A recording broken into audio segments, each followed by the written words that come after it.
Pour le régler, vous avez les commandes là sur la gauche. Voilà, peut-être que vous êtes un peu bas, peut-être, je sais pas. C'est le deuxième pour monter.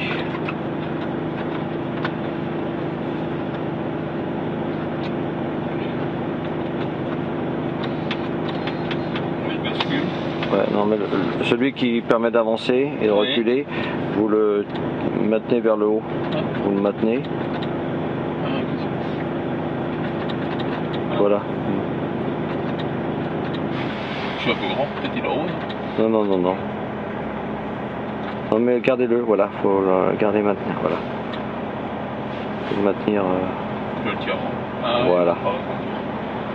C'est un petit coup de main en fait. Avec votre pied gauche, vous allez trouver la commande pour le volant. Donc là maintenant on a double réglage, triple réglage, puisqu'en fait on avance, on le descend, et puis l'inclinaison du volant, c'est hyper pratique. Les commandes de line roll, donc LVB, le volant est sur le pied droit. Voilà, ça y est. Ça y est. Là donc nous avons les ordinateurs de bord. Alors hop, je reviens en arrière. Les indicateurs, tachygraphe, le temps de conduite, le temps de travail, ça permet au conducteur de savoir à quel moment il en est. Les indicateurs, pression d'alimentation, et puis les niveaux d'huile, état de batterie, tous les renseignements mécaniques, tout ce qui se passe en dessous on va dire. Voilà, ordinateur de bord, les consommations, avec les trajets 1, trajet 2, les autonomies et autres. Indicateur de charge, bien utile. En même temps sur la télécommande je l'ai. Alors là, c'est uniquement que le tracteur, j'ai pas les informations de la semi-remorque sur ce véhicule-là, parce que la SMI n'a pas d'infos. Mais si vous allez aller, si vous passez sur les autres camions qui ont des SMI récentes, les neuves, là, là vous avez la totale. Vous mettez un petit coup d'accélérateur et il va s'arrêter. Voilà. Donc c'est intéressant parce que quand je charge, j'ai ma télécommande dans la poche à côté, derrière là, et ça me permet de savoir où j'en suis. Quoi. En direct, savoir le tonnage. Voilà, tout à fait. En même temps, je peux régler mes hauteurs de suspension, avoir des programmations suivant les clients, etc. Et en même temps, je peux arrêter mon moteur d'en bas à distance. Si j'ai par exemple un groupe hydraulique ou un compresseur ou je ne sais quoi, je peux augmenter mon régime moteur, je peux commander tout ça. Je suis obligé de... Depuis la télécommande. Voilà, je suis pas obligé de revenir à la cabine à chaque fois. Voilà, je peux faire des choses. Et si je l'oublie, ben, quand je vais démarrer, j'ai un rappel au tableau de bord en me disant elle n'est pas à sa place là-bas. Voilà, donc c'est quand même intéressant. Voilà, et puis parce que ben, elle a besoin aussi de se recharger. Quoi. Alors bien sûr, elle a une limite de portée, tout à fait raisonnable. Mais bon, il y a de quoi largement faire le tour. Quoi, voilà. Oui, 25 mètres. Alors, donc il y a quand même de quoi faire le tour du camion. Ça va.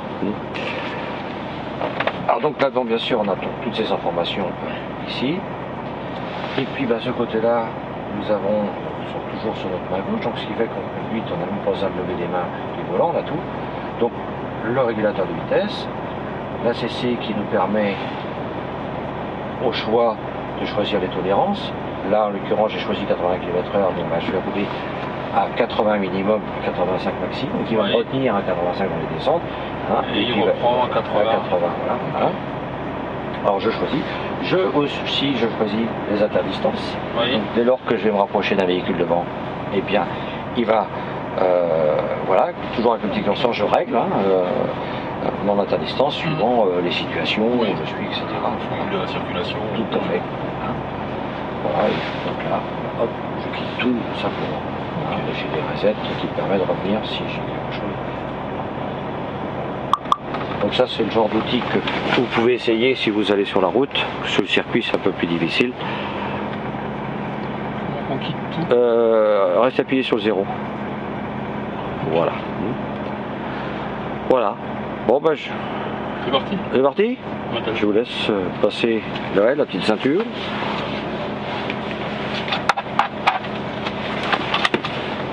Ce matin il faisait froid, mais maintenant ça va mieux. Oui. C'est bon. Voilà, le frein électrique, soit qu'on l'enlève ici manuellement en appuyant dessus, ou soit vous accélérez et puis ça enlève tout seul. Voilà. je vous laisse faire. On va à gauche et ensuite à droite.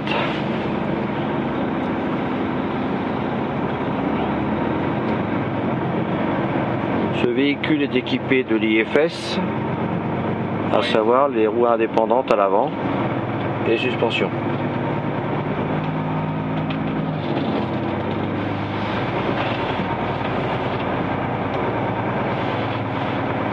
On va donc tester ça sur les vibreurs de l'autre côté là.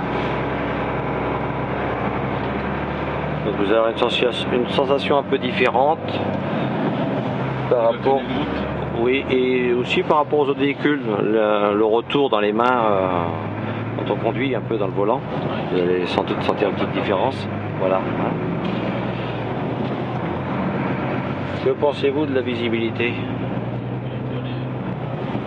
Bon angle, oui. L'angle mort ou fermé. Voilà, effectivement la position des rétroviseurs ayant changé, on a toujours gardé la bonne qualité de visuel à l'arrière, mais surtout devant, ces angles morts ont disparu. Là, on va rester sur la droite, mais vous allez faire en sorte que vos roues gauches sont sur les vibreurs. Et vous lâchez la pédale d'accélérateur par la même occasion. Comme ça, on va tester l'aérole. Vous voyez, tout de suite ici, un aérole. Et là, vous avez quelque chose dans les mains? Non, ça tape pas du tout dans le volant. Voilà. Bon, je vous laisse gérer. Arrivez au bout. Hein? Normal. Nous allons prendre à droite, on va suivre les indications Volvo, les petits panneaux là.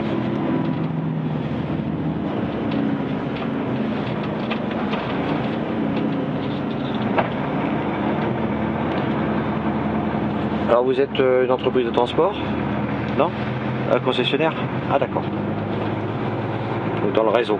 Voilà. Voilà. On va toujours à droite. Oui.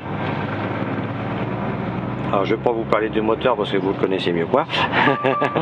C'est votre domaine. Par contre l'efficacité du VEB+, là, justement on a l'occasion de le tester dans la descente.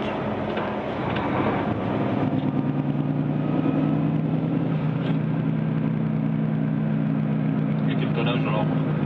On est à 42 tonnes à peu près. Je dirais pas. Et la pente à laquelle?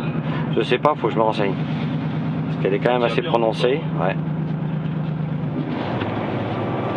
Vous allez plus vendre de freins maintenant, c'est fini. Non, on va fermer. Ah ouais. Ouais, moi je voulais me mettre fabricant de freins, mais je crois que je vais changer de métier parce que c'est pas un bon avenir là. Donc on va on passe là, enfin à droite là.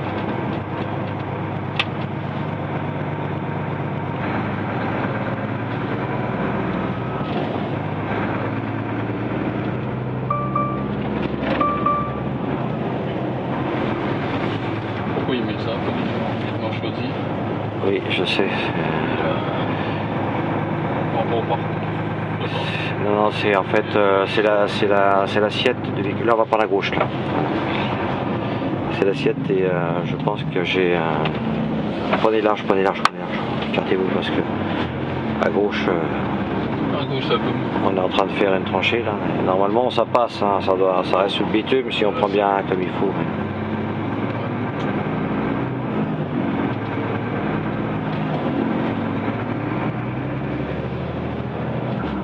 Cabine insonorisée, pas de bruit, hein. Pas beaucoup de bruit. Voilà.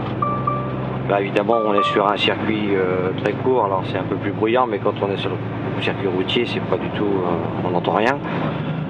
En plus avec cette isolation thermique maintenant, parce qu'on a un meilleur refroidissement en dessous quand même, hein.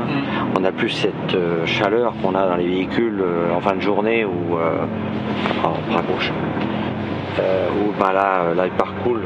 On n'a pas de difficulté à refroidir la cabine sans que le moteur nous tourne. Pendant suffisamment longtemps pour refroidir la cabine, permettant de bien dormir.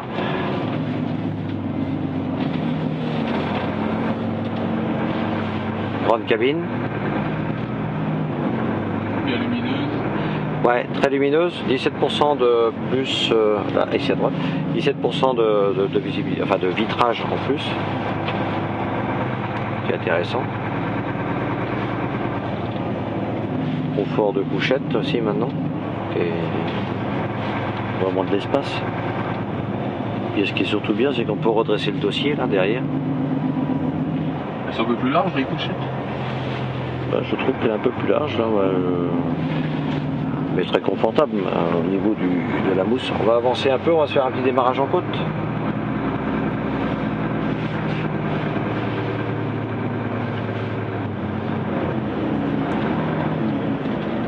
Hop, voilà.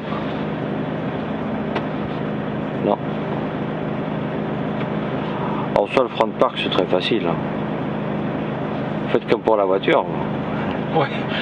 Voilà, ça c'est facile, comme à l'auto-école. Hein. Alors évidemment, on peut faire comme ça, c'est évident. Hein. Mais on a aussi l'aide démarrage en côte. Ouais. Manque de chance, l'interrupteur, eh ben il n'y est pas. Ouais. Voilà. Alors, si on lâche la pédale de frein et on appuie, il recule. Bon, j'ai une manette là qui sert pas à grand chose pour l'instant, mais ce qu'elle sert plutôt dans les descentes, elle va l'utiliser aussi dans les montées. Avec votre main droite, vous la maintenez et vous lâchez la pédale de frein. Ok. Et puis vous accélérez et vous lâchez la manette en même temps. Magnifique. Et en douceur.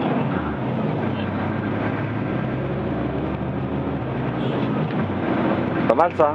Oui, pratique. Pour faire surtout l'essai de traction. Donc le gars qui veut faire une main. Bah oui, il freine la remorque.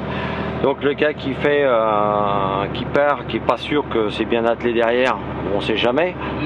Si c'est pas lui qui l'a fait, on sait pas. Hein. Une erreur est vite arrivée. Bon ben il fait un essai de traction, c'est une seconde. Hein. Voilà. Voilà. Et surtout, faut enlever l'idée que mais si ça freine la semi, ça m'écape. Ah non. En roulant, ça ne freine pas.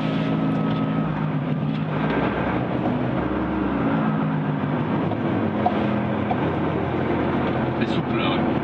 C'est souple. Très souple. Hein. La direction, moi, je la trouve sensationnelle. Ouais. Ça tape pas du tout dans le volant. J'ai beaucoup de kilomètres dans les mains. On va descendre là et à gauche.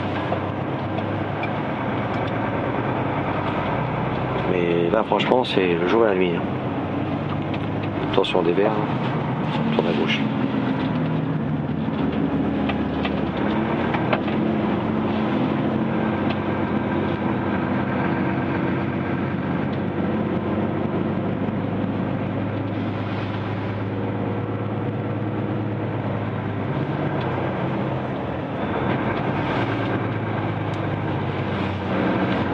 On se remet à gauche là. Oui, on se remet, ouais. Peut-être pas aussi près, parce que pour sortir, c'est toujours juste. Là, comme ça, ouais.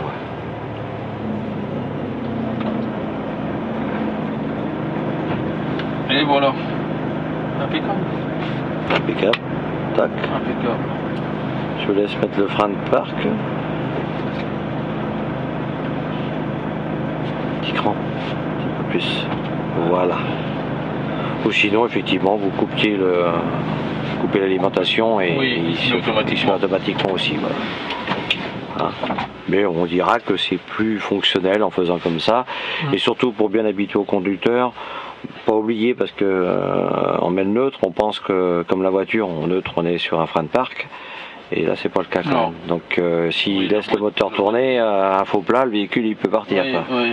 Bon, on a un signal sonore qui va nous le dire. Hein. Il n'y a pas la position parking quoi. Non, voilà. Hein. Mais bon, si on le met pas aussitôt qu'on ouvre la porte, il y a le sonar. Il y a le signal sonore qui nous rappelle à l'ordre.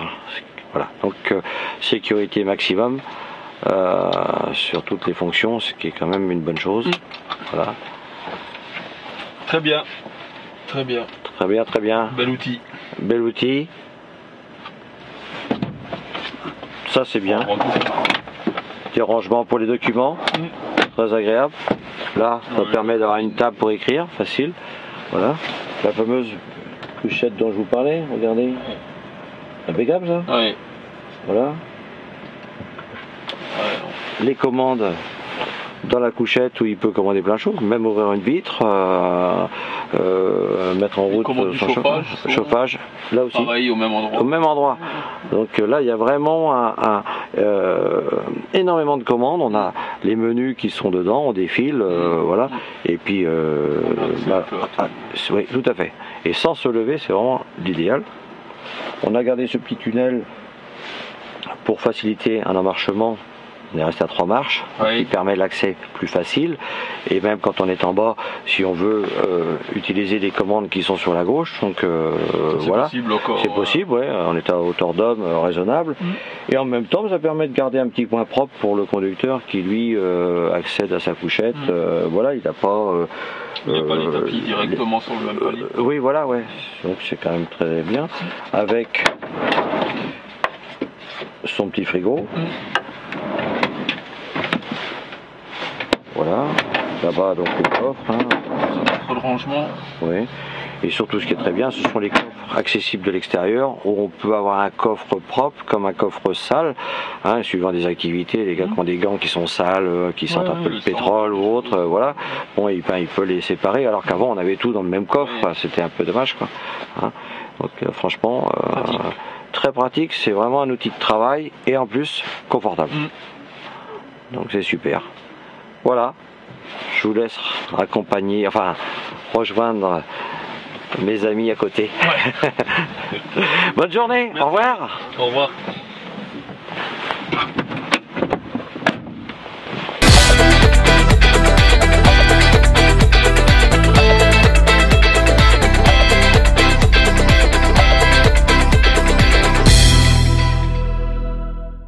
Quelles ont été vos impressions générales après cet essai du nouveau Volvo FH?